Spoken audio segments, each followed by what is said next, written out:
ځکه تغابن ویل کېږي غبن او تغابن خسارې ده.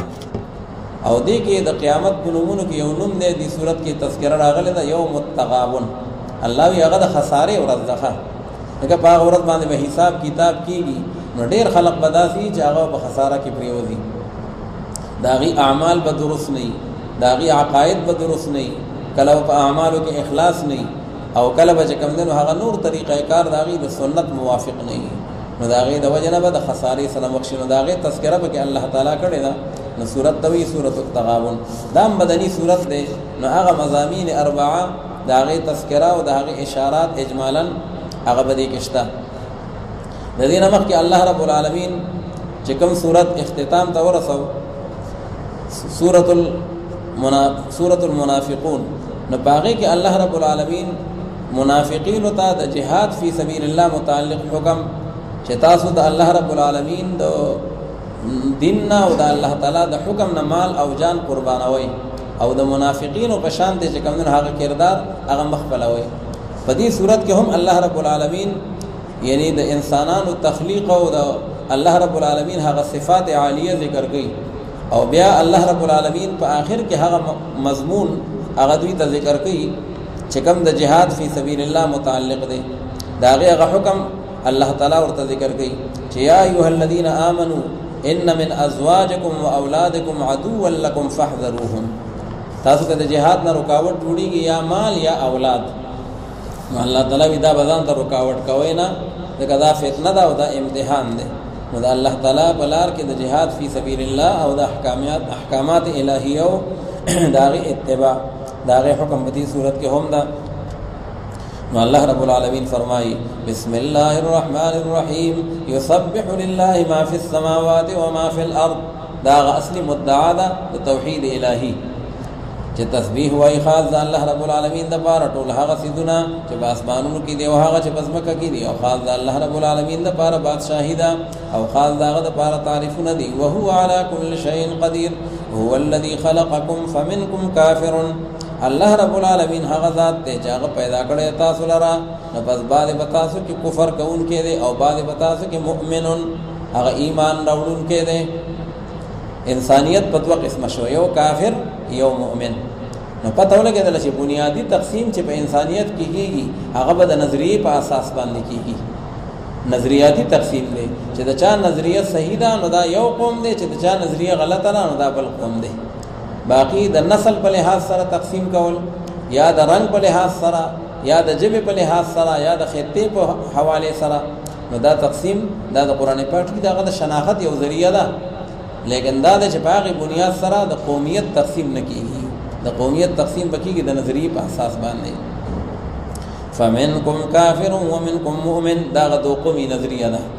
والله بما تعملون بصیر خلق السماوات والارض. پیدا کړی دی الله رب العالمین اسمانونه او ځمکې لره په حق سره. وصورکم، او شکل صورت درکړی دی الله رب العالمین تاسو لره، نو پس ښایسته کړی دی هغه صورتونه ستاسو لره. په رحمونو د میندو کې تاسو له ډیزاین او یو شکل درکړی دی، او خاص په طرف د الله رب العالمین باندې واپس ستاسو ټولو ده. پیژني الله رب العالمین ټول هغه څه چې په اسمانونو کې دي او چې په ځمکه کې دي، او پیژني الله رب العالمین هغه چې پټوي تاسو هغې لره او هغه چې ښکاره کوئ تاسو هغې لره. او الله رب العالمین چې دی علیم بذات الصدور. الم یاتکم نبأ الذین کفروا من قبل. دا اوس الله تعالی تخویف ذکر کوي چې د سابقه و خلقونه د هغې نه عبرت واخلئ. سابقه مکذبین قومونه پیغمبران راغلي وو، کتابونه راغلي وو، خو چې کله انکار وکړو نو نتیجه د هغې هغه تباهي او بربادي شوه. نو الله تعالی فرمایي تاسو د هغې په شان مه کېږئ. الم یأتکم نبأ الذین، آیا ولې نه دی راغلی تاسو ته خبر د هغې خلقو چې هغوی کفر کړی دی پخوا،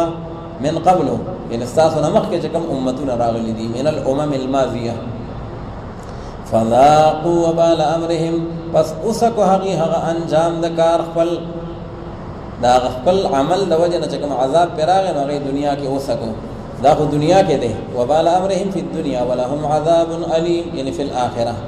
هلته بیا بل دردناک عذابي. ذلک بانه، ذلک العذاب، او دغه عذاب په سبب د دې سره دی چې په تحقیق سره شان دا دی چې راغلي وو دغې قومونو ته پیغمبران د هغې په هغه معجزاتو واضحو سره او چې کله پیغمبران براغل فقالوا ابشر يهدوننا ويل بدغ کافرانو مشرکانو چې آیا انسانان چې دي ابشرون یو انسان او یو بشر يهدوننا هغه هدایت کوي مونږ ته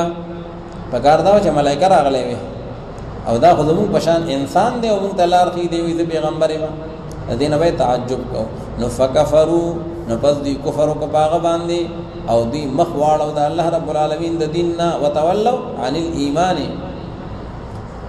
واستغنى الله او بے پروا دے اللہ رب العالمین اللہ بے نیاز ہے اللہ تعالیٰ فرمائی چې ایمان را نوڑو نو مالے ستاوانو کو دکا اللہ تعالیٰ کو چکم دے بے نیاز دے واللہ غنی حمید زعم الذین کفروا ان لن یبعثوا گمان کی ہاں کسان چاہا کافران دی اہل مکہ دیدا گمان کی اللہ یبعثو چې هرگز بدوی پورته نشید قبرونو خپلونا بعض الموت نه منی تو فرمایا پیغمبر علیہ السلام بلا ولندا ان لتبعثن ضرور به ضرور چې کوم دین هغه او الله تعالی سره حلف او قسم هم ذکر کړی دی بلا ولندا ما دي قسمی په پروردگار خپل باندې چې خامخا ضرور به ضرور تاسو ورا پورته کېږي د قبرونو او بیا به تاسو ته خبر درکول کېږي په هغه عمل چې کړی تاسو هغې لره وذلک علی الله یسیر او وذلک دا رجوع بعد الموت چې ده دا بعث بعد الموت چې دی نو دا الله رب العالمین ته ډېر آسان دی بس ایمان راوړئ تاسو په الله پاک باندې او په رسول پاک صلی الله علیه وسلم باندې والنور الذي انزلنا او په هغه نور باندې چې مونږ نازل کړی دی قرآن پاک یادوي الله وی دا نور والا کتاب دا ومنئ والله بما تعملون خبير يوم يجمعكم ليوم الجمع فها ورځ باندې چرا جمع وکي تاسو لره الله رب العالمین مخکدا وچی ثم لتنبؤن وی بیا تاسو دا عمل خبر درکم چې تا دا کارونه کول نو کله به خبر راکې يوم يجمعكم فها ورځ باندې چې کله راغون وکي تاسو لره الله رب العالمین دا ورځ د قیامت د پاره قیامت یوم دی یوم الجمع د ټول اولین اخرین دا به راجم شي او ذالک یوم التغابن او دق ورځ چې کومه ده نو دا ورځ د خسارې ده ډېر خلق به پکې فیل شي او څه خلق به فاش اوس هغه فیل او پاس داغي بنیاد دا دی داغي تفصیل دا دی چې ومن یؤمن بالله هغه څوک چې ایمان راوړي په الله رب العالمین باندې او عملو کې نیک عمل نو وبریږي الله رب العالمین ددنه گناهونه ددو او داخل وکي دلر الله رب العالمین هغه باغونو ته چې بهي کې بلان دي دونو داغینه نهرونه او دی به همیشه پاغي کې اوسیدون کې ذالک الفوز العظیم کامیاب شو پاش شو والذین کفروا دا هغه فعل شو دا کسان دي او هغه کسان چې هغه کفر کړي دي او تکذیب کړي دي په آیتونو زمون باندې نو دغه کسان خاوندان د اور د جهنم دي او دی به همیشه پاغي کې وبئس المصير ما اصاب مصیبت الا باذن الله دا اوس تسلی د پیغمبر علیه الصلاۃ والسلام ته ټول امت مسلمه ته چې کافران هغه طرف نه کم امتحانات پتا سو راضي او کم مصائب راضي هغه بخند پیشانه سره برداشت کوي لکه دا الله رب العالمین تقدیر کې تاسو لیکلي دي هغه چې اورسیږي ما اصاب مصیبت نرسیږي یو مصیبت ما نافیه شو لیکن په حکم د الله رب العالمین سره او په فیصله دا سره او هر غسوک چې ایمان راوړي په الله رب العالمین باندې يهدي قلبه نو هدایت کی الله تعالی زړه د هغه ته زړه په ایمان باندې کلک شي او مطمئن شي افمن شرح الله صدره للاسلام فهو على نور من ربه والله بكل شيء عليم واطيعوا الله واطيعوا الرسول فان توليتم نفس کچریتا سمخ اړوي د دینه اطاعت نمنای فانما على رسولنا البلاغ المبين فتحقیق سر پر رسول الله صلی الله علیه وسلم زمون باندې هغه تبلیغ واضح ده دا ډیوټي در رسول دی الله لا اله الا هو دا بیا غ بنیادی مدعا دا چې کوم توحید د الله رب العالمین دا الله لا اله الا هو وعلى الله او خاص الله رب العالمین باندې خامخا بروسو کی ایماندار مسلمانان یا ایها الذين امنوا ان من ازواجكم واولادكم اسمخ کی چسونه احکامات راغلي دي کاغه د جهاد فی سبیل الله دی کاغه د انفاق فی سبیل الله دی او کاغه نور دی نو اکثر چې انسان هغه ته رکاوټ جوړیږي نو هغه څوک جوړیږي مال او اولاد یا ازواج جوړیږي. نو الله رب العالمین فرمایي چې ګوره د دې په فتنه کې چرته واقع نشئ چې د اولاد د وجنه یا د ازواجو د وجنه تاسو چې کوم د الله تعالی په دین باندې یا د الله تعالی په حکم باندې عمل ونکړئ. وی ایماندارو مسلمانانو په تحقیق سره بعض د بیبیان استاسنا من ازواجکم دغه ټول بیبیان نه دي او ټول اولاد هم نه دي، خو بعض داسې دي چې هغه د انسان د بار دشمن شي او انسان د بار د دین د نقصان باعث وګرځي. نو بعض د بیبیان استاسنا او دغه اولاد استاسنا عدو لکم هغه دشمنان دي تاسو لپاره، نو فاحذروهم ويریږي تاسو داغینا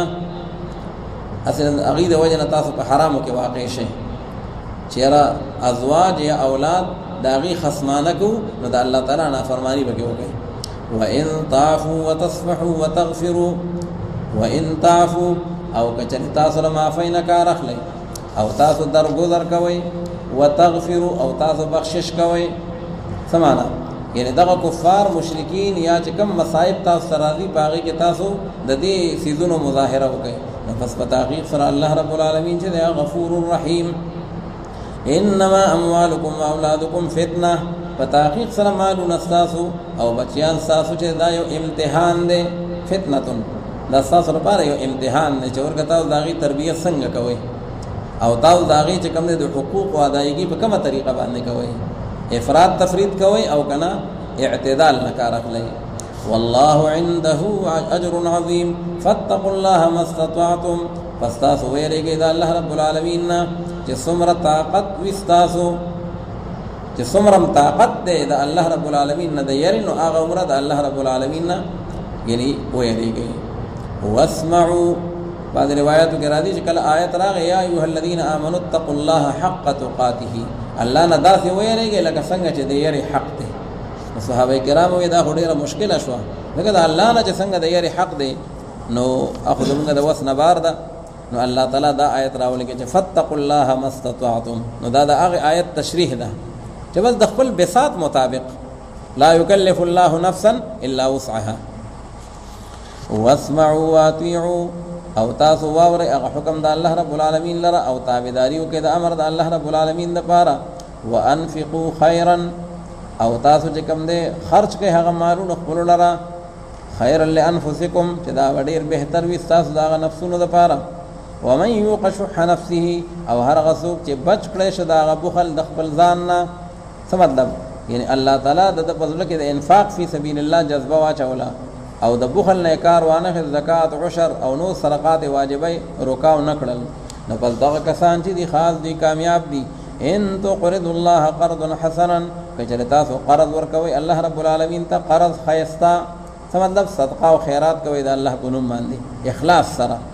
نو دوچن بکی دغه لپاره دغه تاسو لپاره الله رب العالمین او بخشش بو کې الله رب العالمین تاسو ته. او الله رب العالمین چې د شکور هغه قدردان دی د اعمالو د ایماندارو خلقو. او الله تعالی چې د حلیم عالم الغیب والشهادة العزیز الحکیم. بسم الله الرحمن الرحیم. یا ایها النبی اذا طلقتم النساء فطلقوهن لعدتهن واحصوا العده. دا سورۃ د قران حکیم د دینوم ده سورۃ الطلاق. سورۃ الطلاق ورته ځکوي چې بده کې د طلاق متعلق احکام او د عدت متعلق احکام او بیا د مطلقات او داغي نفقه او داغي سکنا او داغي حقوق هغه به کې الله رب العالمین ذکر کړی دي. نو سورۃ ته ویل کېږي سورۃ الطلاق. دا هم مدنی سورۃ ده. نو هغه مضامین اربعه طرف ته اجمالا داغي تذکرہ او داغي اشاره به کې موجود ده. د دې نمخ کې چې کوم سورۃ التغابن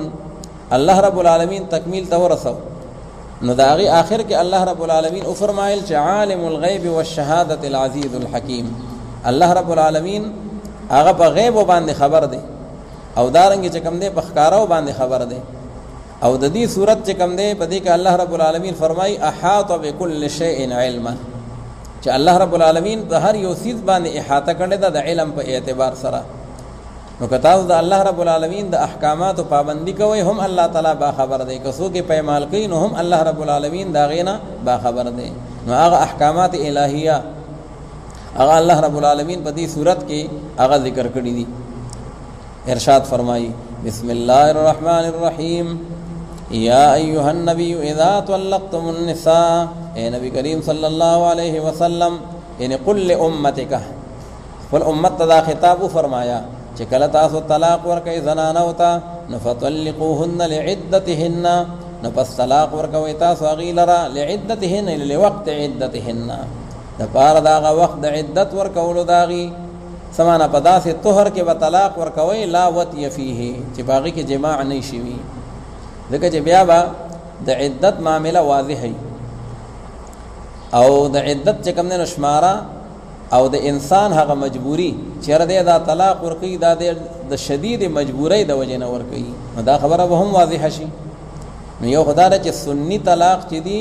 ابغض المباحات دی، خو که خامخا یو سړي ته مجبوري راغله ورکوي نو په طهر کې به ورکوي، په حیض کې به نه ورکوي، ځکه دا بدعت دی. او بل واحصوا العده، او شمارئ تاسو هغه عدت لره د هغې هغه درې ماهوارۍ، نو باقاعده د هغې حساب کتاب به کوئ، ځکه چې هر کله شمار کوي نو یو خدا ده چې د نفقې او د سکنا پته به لګي، ځکه چې د مطلقې دپاره نفقه او سکنا لازمه ده، نو چې دته هغه عدت معلومي نو دا به ورته پته وي چې یاره څونه موده د دې خرچه خوراکه ما باندې لازمه ده او کم وخت نه اوس ختمه شوه، نو چې شمار یې نه کړی نو بیا به ورته پته څه لګي چې ما باندې وجوب څومره دی. او بله دا ده مثال په طور که د مطلقې د بلې خور سره دی نکاح کول غواړي نو خو هله چې د هغې عدت ختم شي نو چې شمار دې کړی نو بیا به د هغې د خور سره نکاح تا ته جواز او عدم جواز معامله معلوموي، او که تا شمار نه کړی نو بیا به د هغې حل او د هغې حرمت هم پته نه لګي. نو ډېر مسایل دي چې هغه د شمار سره تعلق لري. الله تعالی فرمایي چې واحصوا العده واتقوا الله ربکم، او ویریږئ تاسو د الله رب العالمین نه چې هغه پروردګار ستاسو دی. لا تخرجوهن من بیوتهن، مو باسئ تاسو دغې مطلقو زنانو لره د هغه کورونو ستاسو نه. یو سړي ښځې لاړو طلاق ورکړل د مجبورۍ د وجې نه، خو دا مطلقه چې کمې پورې عدت ختم شوی نه دی نو په دغه کور کې به دا اوسیږي، نفقه یې هم شته سکنا یې هم شته. نو الله تعالی وی د کور نه به یې اوباسئ نه، دا حرام دی او دا ناجایز دی. الله تعالی نهي راولېږله ولا يخرجن الا ان ياتين فاحشه مبينه، او ندی اوزي دغه مطلقې ښځې د خپلو کورونو نه، الله وی تاسو یې مه اوباسئ، او که هغې په خپله وځي هغې ته هم حکم دا دی نه به وځي، ځکه ته لا د خاوند په عدت کې دننه دننه یې، نو په عدت کې دننه دننه هغې له یعنې تلل هغه چې کوم دی جایز نه دي. الا ان یاتین فاحشه مبینه، لیکن که چېرې راتلو کې هغې په هغه بې حیایۍ واضحې سره، څه مطلب خدا نه خواسته زنا ترې نه وشوه په دغه عدت په دوران کې، نو ښکاره خبره ده چې دغه حرکت وشو او په هغې ګواهان پیش شي نو بیا خو به یې د رجم دپاره او بیا خو به یې د سزا دپاره بار وباسي که نه. الله تعالی وی نه به یې وباسئ، خو الا ان یاتین فاحشه مبینه. او یا بعضې مفسرین دویمه تشریح کوي چې دوی به تاسو هم نه وباسئ خاوندانو ته الله تعالی وی، او دوی به په خپله هم نه وځي، خو په یو صورت کې که دوی راتله وکړو په فاحشې ښکاره سره، مراد د دې نه ده زبان درازي، یو ښځه ده او هغه زبان درازه ده، اوس طلاق ورته میلاو شوي دي خو هم سهار او ماښام لویه غویمه ده، او کله خاوند سره او کله د هغه د بچو سره او هغه ټوله زندګي، نو هغه چې دا طلاق ورکړي هم د دې غویمې د وجې نه یې ورکړي وو چې دا معامله سمه شي او هغه سمه نه شوه، نو الله تعالی وي که په دې حالت کې بیا چې کوم دی نو هغه وباسي نو هغه بیا مجبوري ده، ځکه قصور په ښځه کې دی په خاوند کې نه دی. الا ان یاتین فاحشه مبینه وتلک حدود الله، او دغه چې کوم بیانېږي نو د هغه احکامات د الله رب العالمین دي، او هغه څوک چې تجاوز کړي د هغه احکامو د الله رب العالمین نه نو فقد ظلم نفسه، پس په تحقیق سره د ظلم او زیاتۍ وکړه په خپل ځان باندې، الله تعالی ته خو تاوان نشي رسولی. لا تدري لعل الله، اوس الله تعالی فرمایي چې طلاق و دا ترتیب مې ته وښو چې طلاق ورکوئ نو په طهر کې به ورکوئ، او بیا چونکه احادیث د قرآن پاک شرح ده نو پیغمبر علیه السلام وی طلاق ورکوئ نو یو طلاق به ورکوئ، ښه بې ضرورته چې کوم دی نو دوه طلاقه درې طلاقه دې ته ضرورت نشته، طلاق احسن دا دی چې یو طلاق ورکه.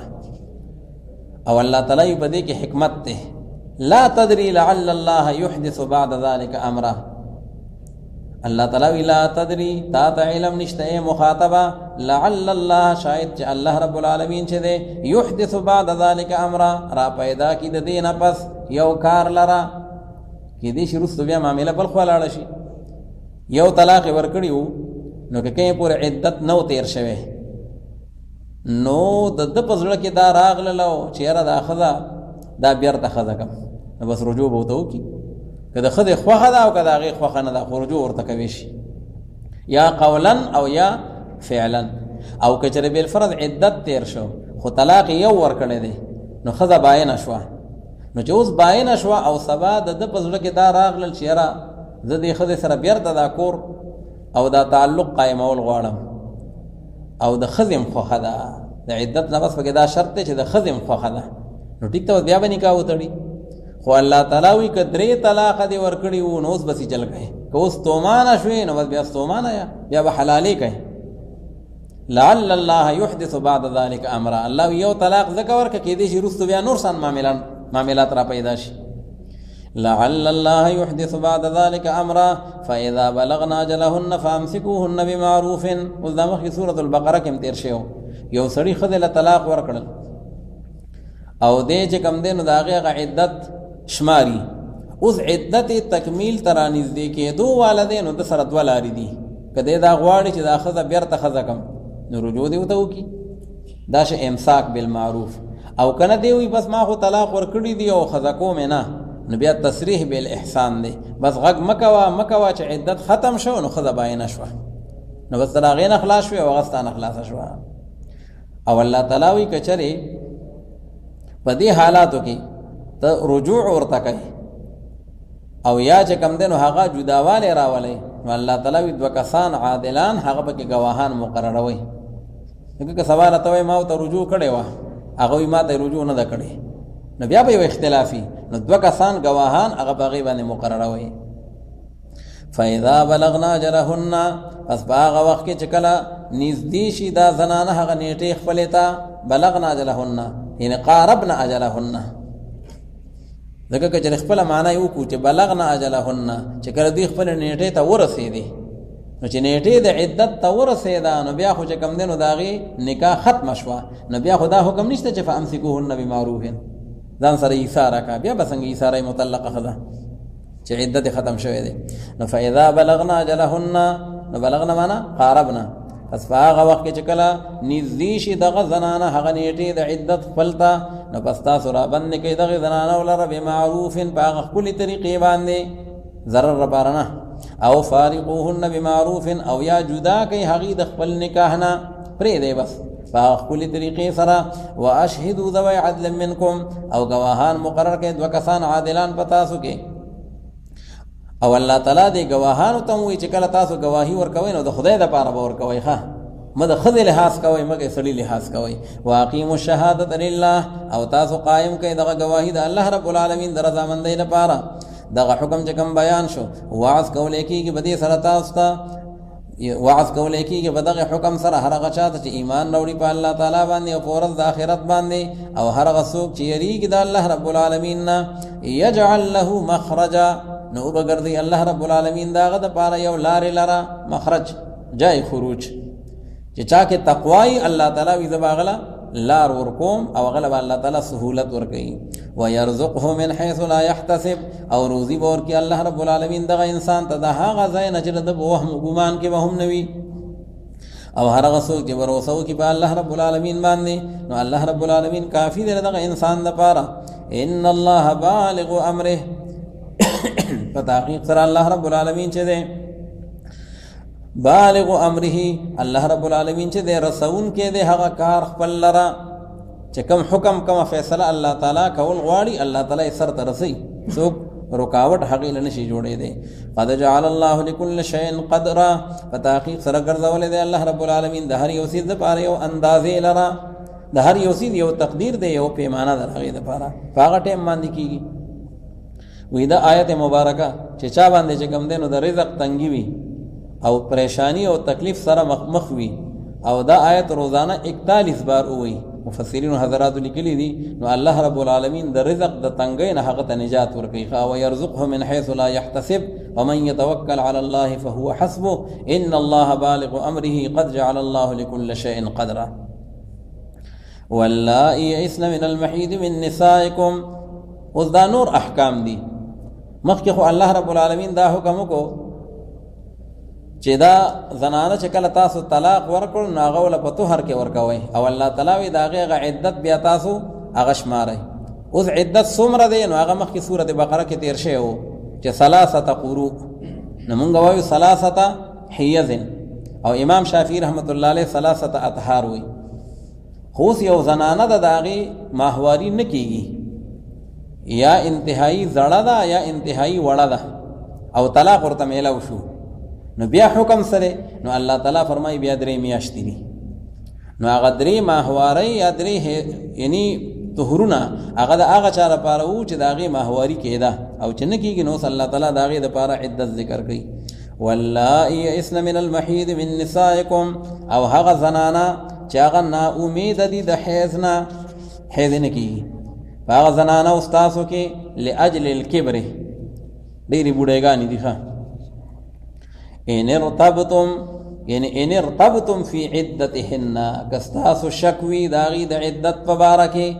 چې اوس د دوی دا عدت به څنګه تېروي الله تعالی خو ماهواری یادې کړي دي او د هغې کېږي نه نو فعدتهن 3 اشهر نو د هغې عدت 3 میاشتې دی. واللائي لم يحضن او هغه زنانه چې د هغې حیض هم نه کېږي یعنی لاجل الصغر هغه لاجل الکبر او دا لاجل الصغر شو هغه ناامیده دي د حیض نه او دا چې دي نو دوی لا کېږي نه ماشومانې دي نو بهرحال چې وړه ده یا زړه ده نو د هغې دپاره 3 میاشتې شوې. اوس الله تعالی فرمایي چې دا کم عدت بیان شو یا 3 حیضونه یا 3 میاشتې نو دا د چا لپاره دی دا ګوره چې حامله نه وي او که چېرې حامله وه نو بیا خو د هغې دپاره عدت وضع د حمل ده خوا که مطلقه ده خوا که متوفى عنها زوجها ده نو بل قانون الله تعالی ذکر کوي واولات الاحمال اجلهن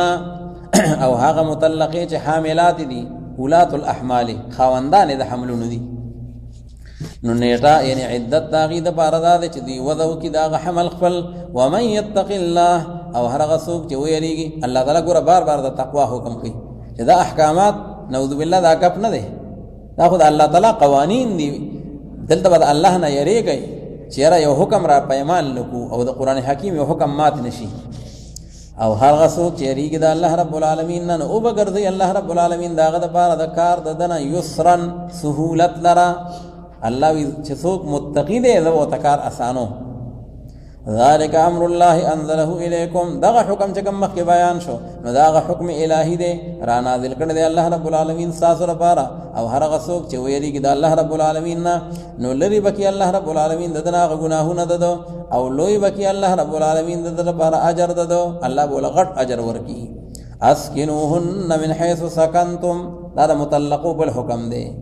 او نو ویدو خذ حقوق په قرآن پاک کې نشته قرآن پاک کې چې څومره حقوق دی سورۃ الطلاق مستقل سورت دی صرف د هغې د طلاقو په مسله باندې چې طلاق ورکوي په کم ټایم کې به ورکوي او بیا د طلاقو نه پس چې کم دی د ښځې کم حقوق دي او بچی به څه کوي دا ټول قرآن و سنت او بیا فقه د هغې نه ډکه ده.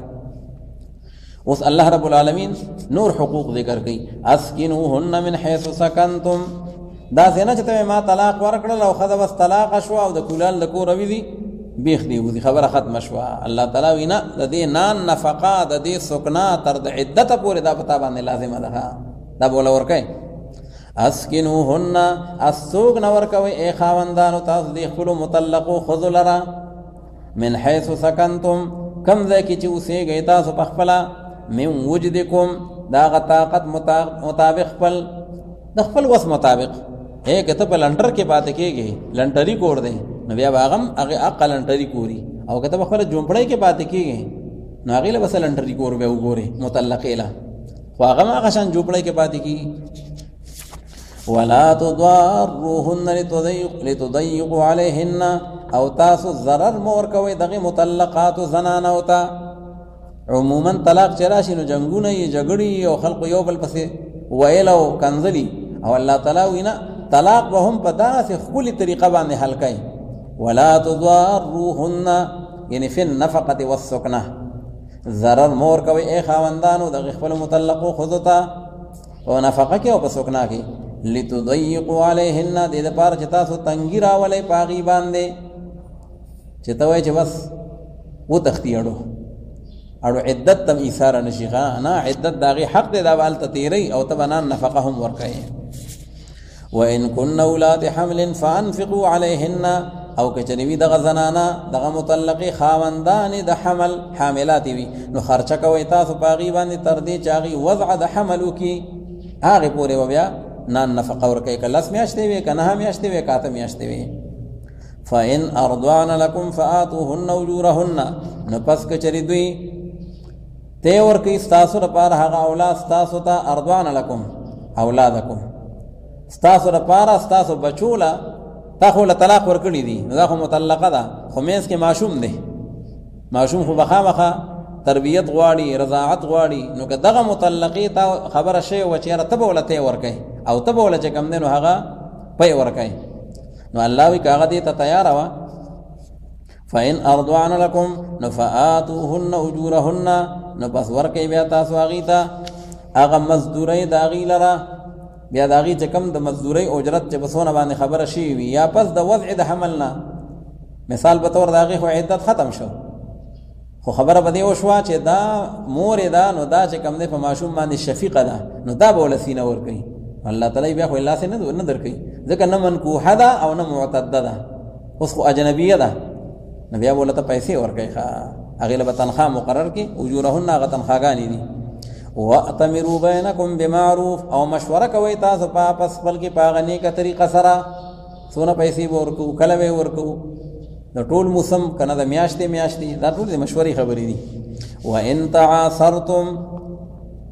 او که چېرې تاسو تنګي کوئ په یو بل باندې، سړی وي دونه لږې پیسې یادوي او ښځه وي دونه هغه ډېرې پیسې یادوي، هغه ښکته نه راکوزېږي او دی په بره نه خیږي او ډیډلاک قایم شخه، اوس به ماشوم په منځ کې دی او ماشوم خرابېږي، نو الله تعالی بیا داسې وکړي چې فسترضع له اخرى، چې تاسو مسله حل نه کړه نو فسترضع له، نو بیا دې تی ورکړي دغې ماشوم لره اخرى، یعنی امرأة اخرى یا مرضعة اخرى، یو بله دایي وله وګورئ، خاصې نه چې ستاسو چې کوم دی د غوبل د وجې نه هغه ماشوم په منځ کې دل شي، د هغه حقوق هم پوره کوي. لينفق ذو ساعة من ساعته، اوس الله تعالی وایي نان نفقه او خرچه به مطلقې له ورکوي، نو څنګه نان نفقه؟ اعلا که ادنا، نو الله رب العالمین د هغې متعلق فرمایي چې د خاوند پوزیشن ته به کتلی کېږي. لینفق ذو ساعة، خامخا خرچه دې کوي په دې ښځه باندې، خاوند د مالدارۍ من ساعته، د هغه خپلې فراخۍ مطابق، الله تعالی ول لاس ارت ورکړی دی، نو دې ارت لاس وچلي. ومن قدر علیه رزقه، او هر هغه څوک چې تنګ کړی شوی دی په هغه باندې روزي ده، غریب دی فقیر دی، نو فلینفق مما آتاه الله، پس دې خرچه کړي د هغې مال نه چې ورکړی دی دته الله رب العالمین، یا علی قدرته، د خپل طاقت مطابق، د ده لاس ورکړی تنګ دی. لا یکلف الله نفسا، تکلیف نه ورکوي الله رب العالمین یو انسان ته الا ما آتاها، لیکن په هغه مقدار چې ورکړی دی الله رب العالمین هغه ته. سيجعل الله بعد عسر يسرا، زرد چې وبګرځي الله رب العالمین رسل د تنګۍ نه سهولت لره، ځکه مال خو د لاس خیره دی، ټیک ته نن به فقیري سبا به الله تعالی چې کنه بیا ښه کي. وکأی من قرية عتت عن امر ربها، اوس د میز کې دغه احکام بیان شو، الله په دې احکاماتو باندې عمل کوي، د الله اطاعت کوي، ځکه کم قومونه او کم کلی او د هغې اوسېدونکي چې د الله حکمونه یې پیمال کړي دي، نو هغې عذاب سره مخ شوي دي. نو تاسو د الله د قرآن د احکاماتو نه لوبې مه جوړوئ. وکأی من قرية، او ډېر د هغه کلو نه، من قرية یعنې من اهل قرية، عتت عن امر ربها، عتت معنا عصت، چې هغې نافرماني کړې وه د هغه حکم د پروردګار خپل نه او د رسولانو د هغه نه، نو پس حساب کړی و مونږ هغې سره حسابا شدیدا، هغه حساب سخت. وعذبناها عذابا نکرا، او عذاب ورکړی دی مونږ هغې ته هغه عذاب ډېر سخت، نکرا معنا هم شدیدا، ناشنا یعنې سخت. فذاقت وبال امرها نو پس سکلو دغی کلو دا کم کلی چې الله تعالی نافرمانی کوله نو دوی سکلو په دغه دنیا کې وبال امرها اغه انجام دا غکار خپل لرا وکان عاقبت امرها خسرا او انجام دا غکار دا غی د تاوان اخیری تاوان سره مخشي وو تیار کړی دی الله رب العالمین دا غی د پاره عذاب سخت پس ویریږي تاسو د الله رب العالمین ای خاوندانو د عقلونو الذين امنوا ان هغه اولو الالباب دي چاغي ایمان راوړی دی اغي ته دا خطاب دی قد انزل الله الیکم ذکرا فتحقیق سره نازل کړی دی الله رب العالمین تاسو لپاره قران پاک لرا ذکرن هغه د نصیحت کتاب هغه قران پاک دی رسولا او بل الله رب العالمین ارسل رسولا قران ترا لګل دی رسول ترا لګل دی نو پکار دي داغي اتباع کوي او سن حضرات وای چې دا رسولا دا بیان دی د ذکرن رسولا بیان دی د ذکرن نو بیا د ذکرن نه مراد دی پیغمبر علیه السلام را لګل دی الله رب العالمین تاسو ته یو ذکر لرا هغه ذکر څوک دی رسولا تاسو تذکیر کوي بما بعد الموت او د الله تعالی نوم درته یادې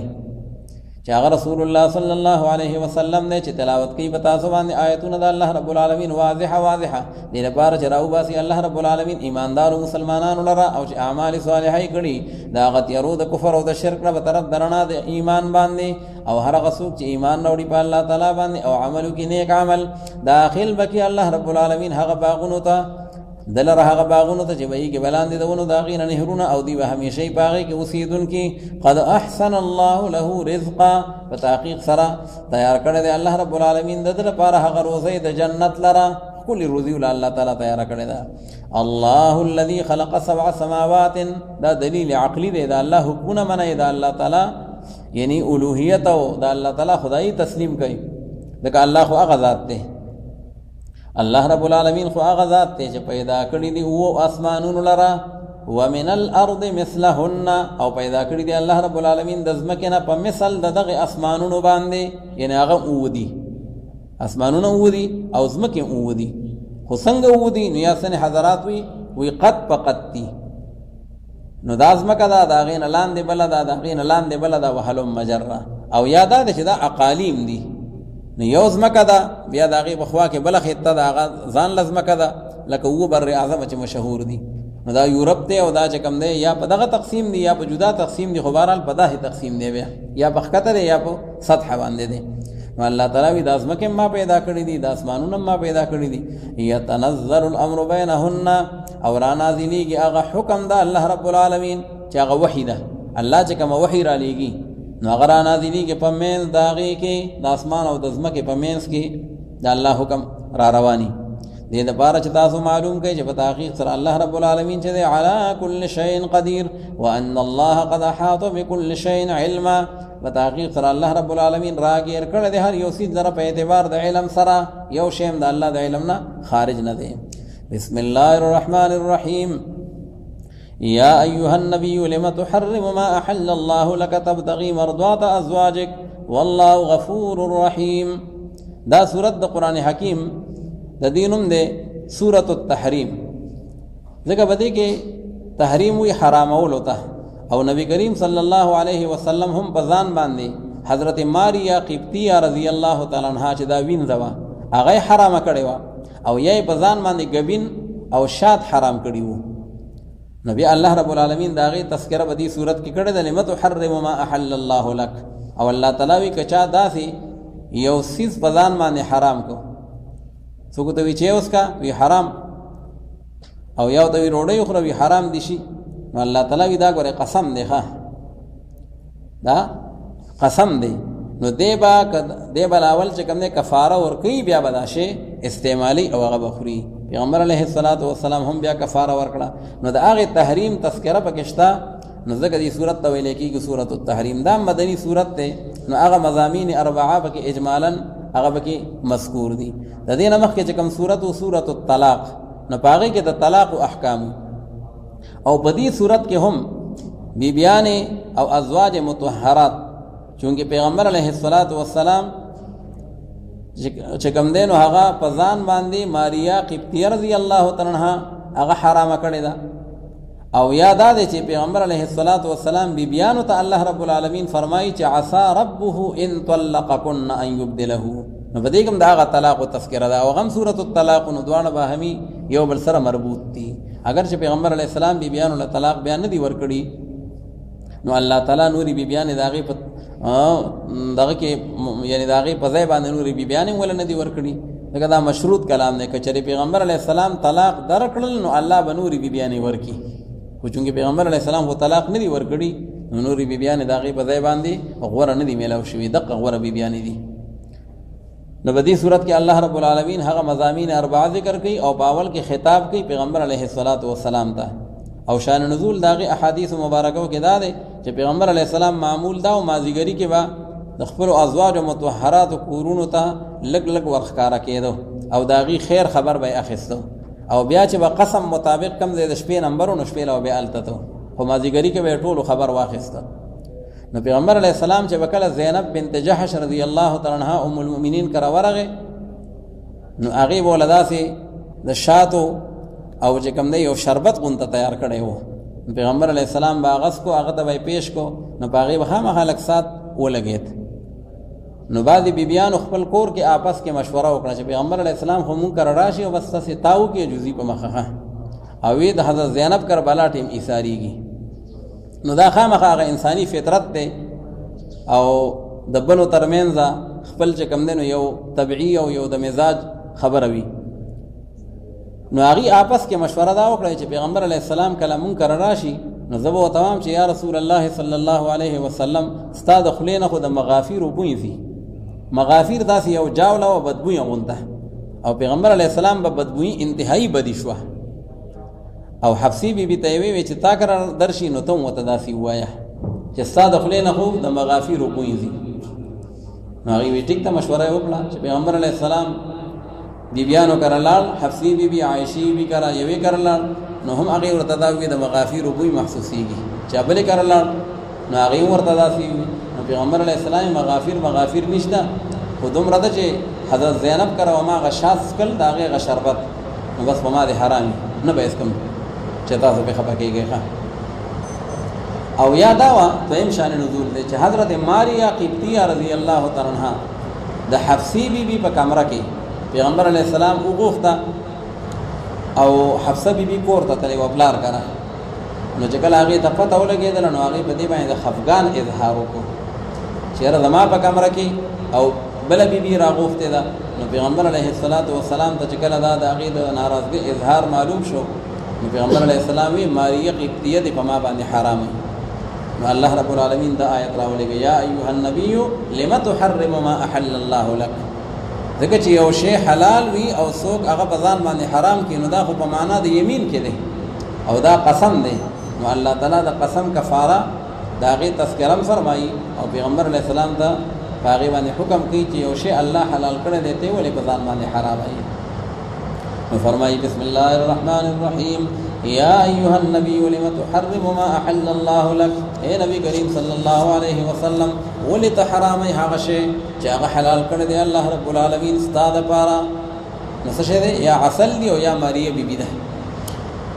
تبتغي مرضات ازواجک، چې ته تلاش کوي هغه خوشاله ولود بیبیان خپل لرا هغه خوشاله. والله غفور رحیم،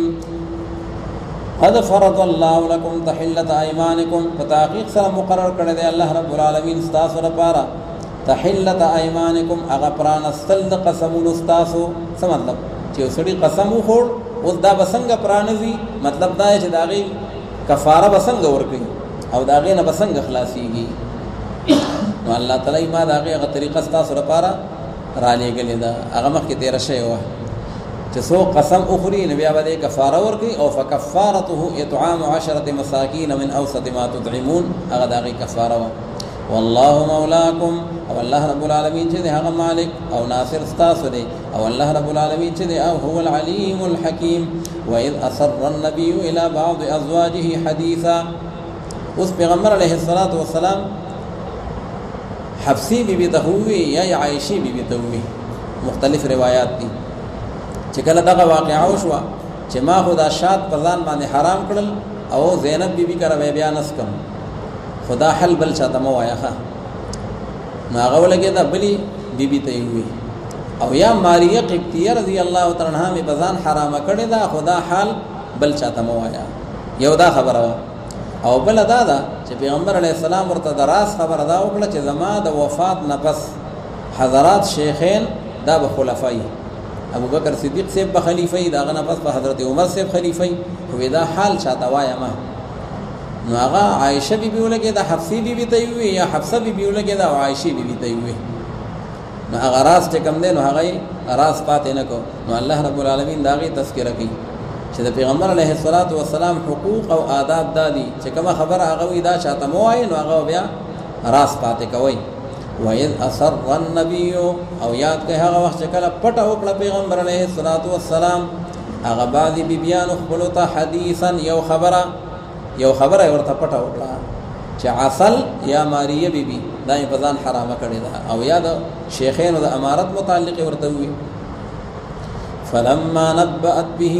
نو پس هر کله چې خبر ورکو دی باغی سره حفصه بیبي ولګي دا عائشه بیبي ته وي بیا غمونګه چې کم تدبیر جوړ کړو کنه نو بس وکارو شخه بیا غشاته بزن باندې حرام کړل. اوس به منکرم مثال په تور سونه ټیم راځي هغه کړه بم دوه ټیم دي او اصل مقصد علما فرمایي مقصد د دې نیکو خو طریقې کار داغه خطا و. مقصد خو دا و چې رسول الله صلی الله علیه وسلم چې هغه رحمت للعالمین دی او د برکت غونډای ده چې هغه د کمی بیبي کړه ډیر وخت تیر کې نو ښکار خبره چې برکات باغی ته هغه کور ته ډیر میلاوي نو دی چې مونږ ته ول ډیر میلاونه شي خو هغه نه چې کومه طریقه اختیار کړه چې ساو دخلی مبارک نه د مغافیر وګوي نو هغه طریقه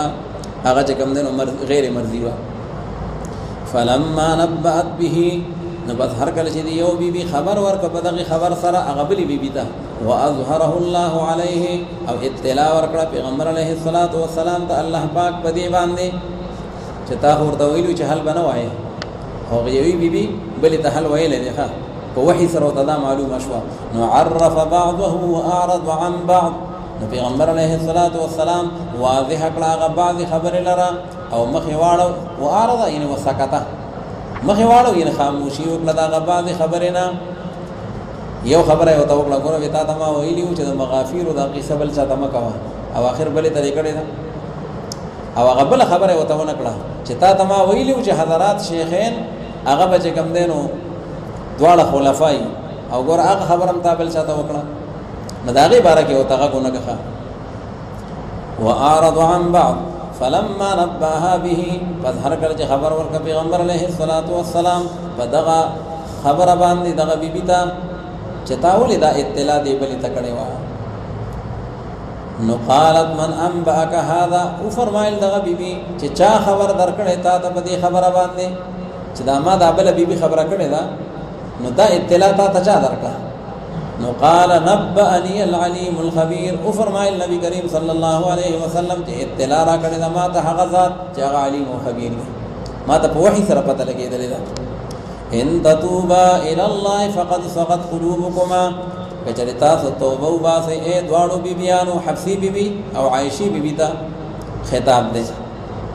په طرف د الله رب العالمین باندې. نو دا خبر استاسو لپاره ضروری ده او لازم ده. فقد صغت قلوبكما ذکا په تحقیق سره صغت معنا مالت مایل شوی دی هغه زړونه استاسو سمانا د خپل غلطي احساس سره شوی دی زړونم د توبې ته مایل دي چې واقعي مونږ د رسول الله صلی الله علیه وسلم په شان کې شایان شان ادب او نساته بس دا خدای خوخه وکي یو دې کې ډيري ساري ده او یو دې کې لګي ساري ده او بیا غیله داسې دور اسکار یو لار او مل اختیار کړه. نو الله وی کتا استاد خپل غلطي احساس شوه دی د کساز لونه توبې طرف ته مایل شوی دی نو بس دا بستا سره لپاره خي. وان تظاهر عليه او کچره تاسو زور ورتیا کوي په پیغمبر علیه الصلاۃ والسلام باندې پاغه باندې چړای کوي ها نو فإن الله هو مولاه وجبريل وصالح المؤمنين نو بس په تحقیق سره الله رب العالمین چې دی هغه مددگار د پیغمبر علیه السلام دی او دارنګ جبريل علیه السلام او دارنګ هغه نیکوکار ایماندار مسلمانان هغه ټول د پیغمبر علیه السلام په شابه باندې ولاړ دي. والملائکۃ بعد ذلک ظهیر او ملائک چې دي داغه نه پس بعد ذلک ان مع ذلک داغه سره سره ملائکی چې دي نو ظهیر یعنی هغه معین هغه د پیغمبر علی السلام مددګاری دي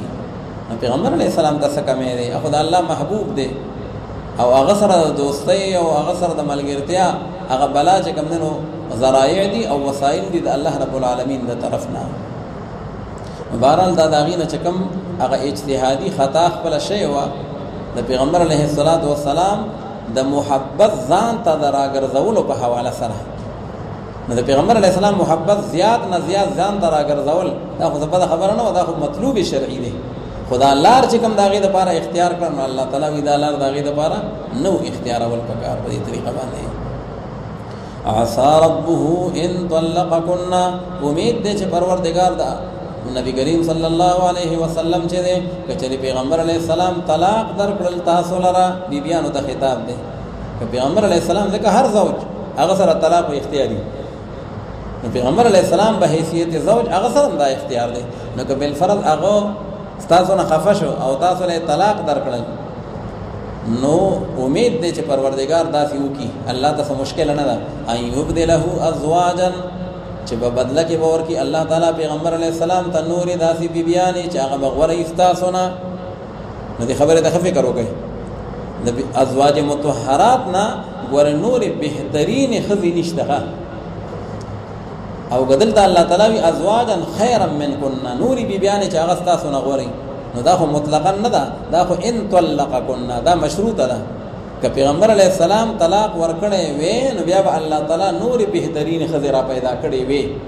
خو پیغمبر علیه السلام طلاق ندی ورکړي نو نور بهترین خزې ندی پیدا شي دغه بهترین خزې دي دغه بهترین ازواج مطهرات دي ازواجا خيرا منكن او نو موجودی سے دلته خطا شوی دی هغه وی عائشه بیبي او حفصه بیبي نعوذ بالله یہ دونوں زبان دراز دي نعوذ بالله پښتو کې لکه مونږ وایو فلان کې اوګجب ده نو دا سخت توهین دی پیغمبر علیه الصلاۃ والسلام ټیک د الله رب العالمین اخو عالم الغیب دی اخو خالق کائنات دی او هغه د ټول معبود دی هغه ته خدا حق شته چې هغه بیبیان وتا یا عتاب په یو خبره باندې وکي خو کما وتا دا غي تذکرہ کو دا موږ د قران پاک الفاظ را نقل کوو ځکه وایو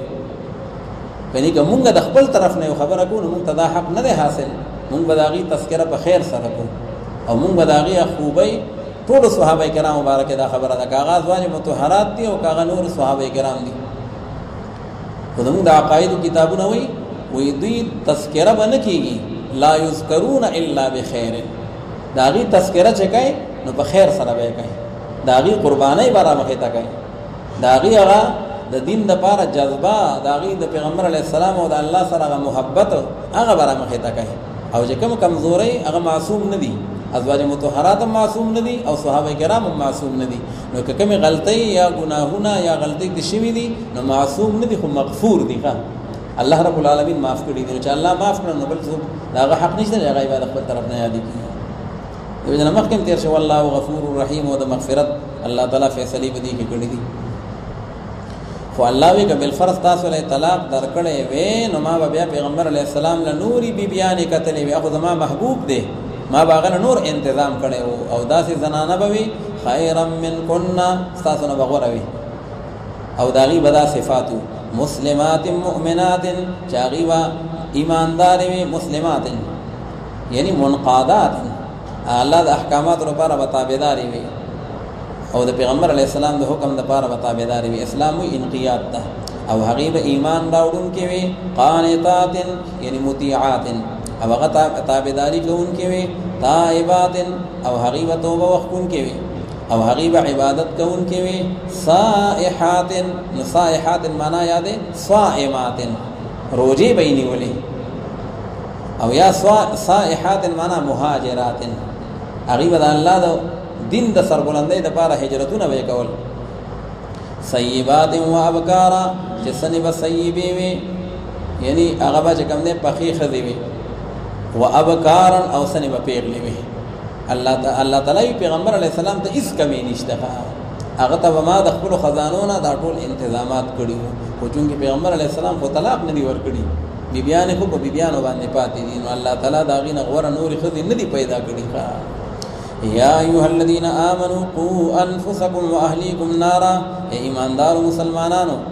تاسو ځان بچ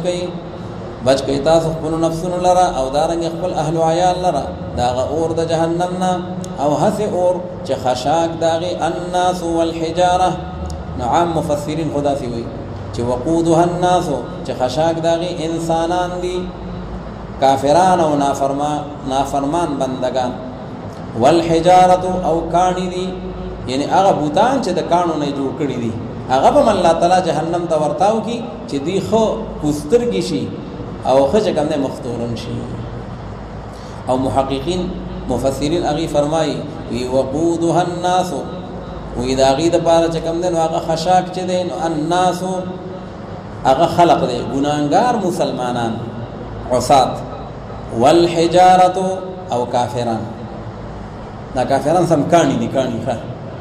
قران اوري او لار پکې نه کی نو دوی ته الله تعالی کانی ویلي دي نو الله تعالی وی کنا فرمان مسلمانان دي هغه به متزي او کافران دي نو هغه به متزي علیها ملائکۃ غلاظ شداد او بدغه اور د جهنم باندې ډیوټي د داسې ملائکو غلاظ چاغه سخ یدي ان لا شفقت لهم پچا باندې نرمي نه کوي شداد او ډیر سخت طاقت وريدي ډیر سخت طاقت الله رب العالمین ورکړي دي روایتو کې راځي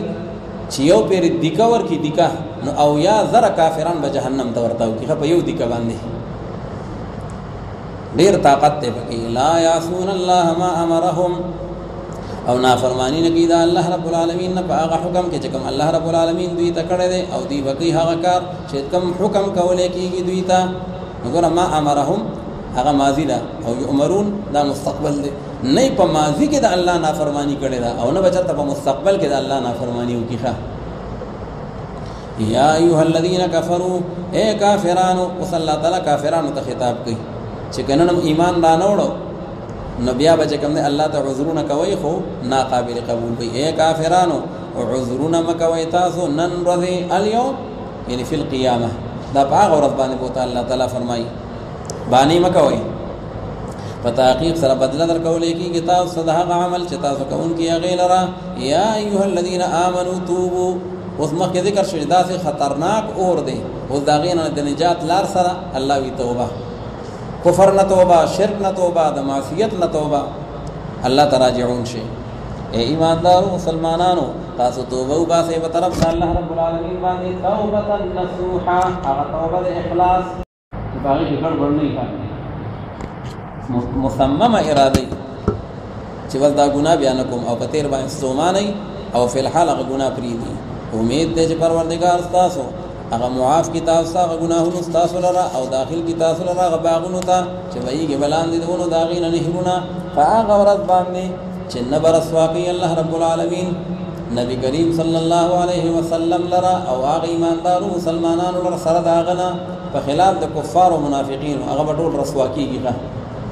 نورهم يسعى بين ايديهم اغرنا د ایمان د دوی چې دا هغه روانه په مخ کې د دوی باندې او په خې طرفونو د دوی باندې او دوی بداوي چې اے پروردگار زمونږه پورا کړه زمونږ پر اغرنا زمونږه خدای پاک دا رڼا نورم مکمل کا دا رڼا نورم تیز کا او بخشش کی مونږ انک علی کل شیء قدیر یا ایها النبی جاهد الكفار والمنافقین اے نبی کریم صلی الله علیه وسلم ته جهاد کو د کافرانو سره د منافقین سره نو الکفار بالسنان والمنافقین باللسان هغه سره په جواب باندې جنگ دی الله وی دا د مکه کافرانو او دا د مدینه منافقان ټول سره جنگ وکړه او سختیو کا په دوی باندې او ټکاونه داغي جهنم دی او ډیر بد زید واپسې دی دغه جهنم ضرب الله مثلا للذین اس الله رب العالمین مثالونه بیانوي مخکې د ازواج مطهرات تذکرہ راغله او د نور ازواج د پاره دا هم سبق دی الله رب العالمین فرمایي چې که څوک په خپل نیک دی خدا زوجه نیک نه ده نو الله تعالی فرمایي چې د خاون په نیکي باندې دا چې کوم دنو هغه نه خلاصيږي پکار د په خپل په دې کې اطاعت وي او په دې کې فرمان برداري وي وی د نوح علیہ السلام او د لوط علیہ السلام بیبیان دي او خاوندان دومره نیکان دي چې هغه اعلی مقربین دي د الله پاک، او چې کله هغه کې ایمان نو الله تعالی فرمایي هغه جهنم ته لاړي. او قبل طرف ته یو زنانه نیک ده، خاوند نیک نه ده، آسیه امرأه فرعون، الله تعالی خاوند کافر او دا بیبي مسلمانه ده او صحابیه ده د موسی علیه السلام، نو هغه الله تعالی جنت ته داخله کړه. او کچره داسې یو زنانه وي چې دا غي اړو خاوند شته نه، لکه حضرت مریم بیبي، نو الله تعالی فرمایي چې هغه بیا نیکی خپل کړه، نو هغه باغې باندې هغه اعلی مراتب حاصلول شي. نو حضرت مریم بیبي دا غي اړو خاوند ونه او به خاوند الله رب العالمین هغه لزوی حضرت عیسی علیہ السلام ورکړی دی، فاغم چې وکانت من القانتین. دا یو څو امثله الله رب العالمین ذکر کوي. ضرب الله مثلا، بیان کړی دی الله رب العالمین یو مثال د هغه خلقو لپاره چې هغه کافران دي، دا غي لپاره مثال پیش کړی دی د خدای د نوح علیہ السلام او د بیبي د لوط علیہ السلام. وی دا دواړه لاندې دا غدو بندگانو زمانہ چې کوم په بندگانو زمون کې وو دا غي په نکاح کې وي، او هغه وخت کې نکاح د کافر سره جایز و. صالحین چې هغه دواړه بندگان د ما ډیر نیکان خلقو مرسلین پیغمبرانو، نو فخانتاهما دې دواړو خیانت کو داغي خپل خاوندانو سره. نو خیانت معنا دا داغي والا سبق او داغي غ تعلیم هغه باندې لبیک نه ویخا ایمان رانوړ، او د دینه مراد دا نه دی نعوذ بالله چې ګینه دو یعنی د فحاشه په لحاظ سره، لکه چې پیغمبر علیه السلام فرمایي ما بغت امرأة نبی قط، د هیڅ نبی هیڅ خزه چرته به حیاي نه کړي، لکه چې هغه دعوت ال الله ورکي او بیا دا سیف چې کله هغه باندې الزام ولګي نو بیا د خلقو د نفرت باعث ویغه. کفر ګوره د خلقو د نفرت باعث نه دی، ځکه هغه نجاست معنوي دی، او زنا او فحاشي چې کومه ده نو د دین عام اولس نفرت کیږي، او عام خلق هغه ته د سپک سترګه باندې ګوري، نو بیا هغه دعوت ال الله په عظیم منصب باندې نشي قائمه ده. نو الله تعالی فرمایي فخانتاهما فلم يغنيا عنهما من الله شيئا، پس پکار باندې را نغل دغه دواړه حضرت نوح علیہ السلام او لوط علیہ السلام د خپل بیبیانو نه دغه عذاب الهی نه د هیڅ یو سیز عذاب نه بچ نه کړی شوی. وقيل ادخل النار مع الداخلين، او ویل شو دغه دواړو زنانو ته عند موتهما چې کله مړي کېدي نو حکم ورتراغي وی سیدا جهنم ته ځي، داخل شیطان سو هغه اور ته سره دا نور داخلي دونکنا. وضرب الله مثلا، او بیان کړی دی الله رب العالمین یو مثال د پاره د هغه خلکو چې هغه ایماندار دي. بیبي د فرعون حضرت آسیه بیبي، اذ قالت رب ابن لي عندك بيتا في الجنه، فهغه وخت چې کله او فرمایل دغه بیبي چې اے زما پروردگار جوړ کې زما د پاره پنس پل باندې یو کور په جنت کې، ونجني من فرعون وعمله، او خدای پاک ته مال نجات را کې د فرعون ظالمنا او داغه د عملنا، دا دې چې کم شرک او کم کفر کې خدای پاک زما کنټرول کې خونه دی. ونجني من القوم الظالمين، او نجات را کې ما ته د قوم ظالمانو نه. نو روایت کې راځي چې چونګې دې ذل اوتادو خلکو باندې به میخونه ټکول، نو میخونه به ټکول لاسونه هغه ولا تړلې دي، خپې ولا تړلې دي، او په دغه حالت کې هغه له سزاګانې ورکړي، او دا بیبي الله رب العالمین ته متوجه شو. نو الله رب العالمین دا هغه دعا قبول کړه، او د دې نه چې کوم دی هغه روح هغه پرواز وکړ، نو د سزا ورکول خو ته شډانچې ته بیا ورکول، هغه خو بیا نه متاثر کېدل، هغه الله رب العالمین جنتونو ته داخله کړی دا. نو الله تعالی وی چې وګوره خاوند دې دومره عاصی دی، د عاصیانو سردار دی، او بیبي چې دا نو پاغه داغه داغه عصیان اثر نه کیږي، ځکه داغه خپل ایمان او خپل عمل مضبوط دی. ومریم ابنت عمران التي، یعنی وذکر او یاد کته هغه مری حضرت مریم لره چې هغه لور د عمران دا، التي احسنت فرجها، دا هغه زنانه ده چې دی